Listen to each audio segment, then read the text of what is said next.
point numéro 3, donc ce point que nous avons rajouté, qui porte sur la compétence eau potable. C'est donc Jackie Bouvet qui va rapporter.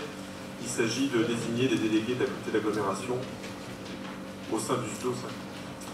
Tout à fait, donc je vais essayer d'être relativement synthétique. Le transfert de la compétence eau potable, donc la loi NOTRe du 7 août 2015 a rendu obligatoire le transfert de la compétence eau potable au 1er janvier 2020 à la communauté d'agglomération, à la place des communes, ce qui implique une intégration au sein de la communauté d'agglomération des services eau potable, dont le territoire est totalement inclus dans le périmètre de la communauté d'agglo, et le principe de la représentation-substitution au sein des syndicats à cheval sur plusieurs EPCI. La loi du 3 août 2018, par ailleurs, a introduit une nouvelle rédaction de la compétence eau potable, qui la définit de la manière suivante: tout service assurant tout ou partie de la production par captage ou pompage, de la protection du point de prélèvement, du traitement, du transport, du stockage et de la distribution d'eau destinée à la consommation humaine est un service d'eau potable. Donc, ces évolutions nécessitent une nouvelle désignation des délégués pour le 1er janvier 2020 jusqu'au renouvellement de mars de la même année.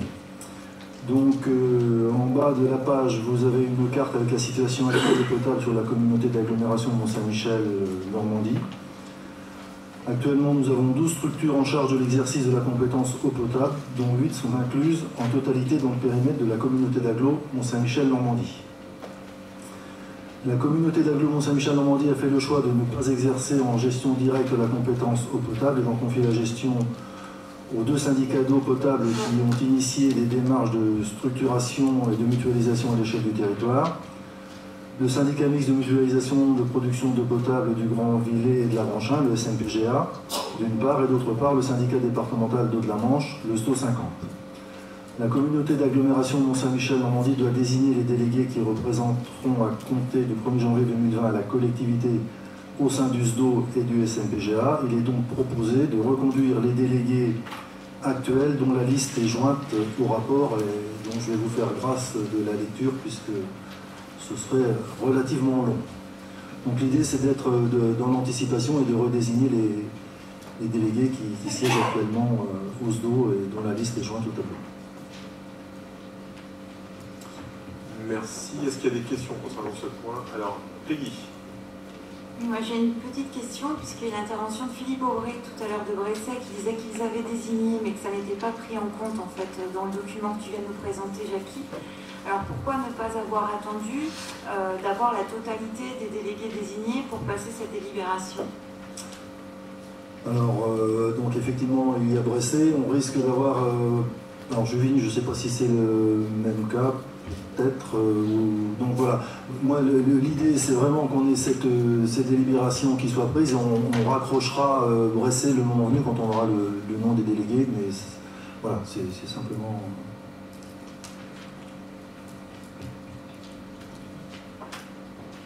Et pourquoi juste le SDO et pas le SMPGA? Est-ce qu'on doit le faire aussi?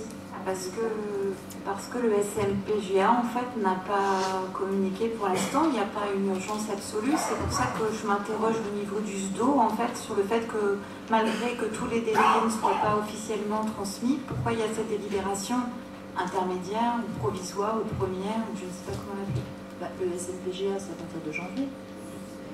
1er janvier, donc il y a autant urgence sur les 2 syndicats. Ce sera sur décembre. Donc le SDO est en avance. Je veux dire, alors, pardon? Est-ce que tu peux mettre le... Oui, il y a une avance, bien sûr, mais c'est incomplet. C'est ça qui me surprenait, c'est qu'on n'ait pas attendu d'avoir tous les délégués. Après, il va y avoir une régularisation. C'est vrai que au moins les premières délibérations qui arrivent concernant le SDO, pour le SMPGA, ça va suivre. Ça ne pose pas de problème particulier. Si vous souhaitez vraiment reporter, moi je veux bien, mais il n'y a pas de difficulté majeure à prendre la délibération ce soir. Jean-Luc. Ah, est-ce qu'on va donner un micro parce que voilà, ça arrive sur ta gauche. C'est une remarque, je crois que c'est sur la liste, il est mentionné Patrick Leblanc. Oui, donc à corriger, en effet. et Guy Le Marchand. On va corriger.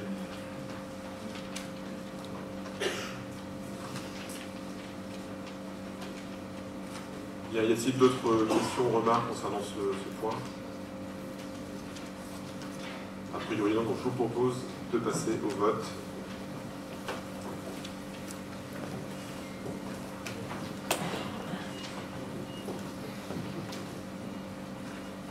Voilà, vous pouvez voter.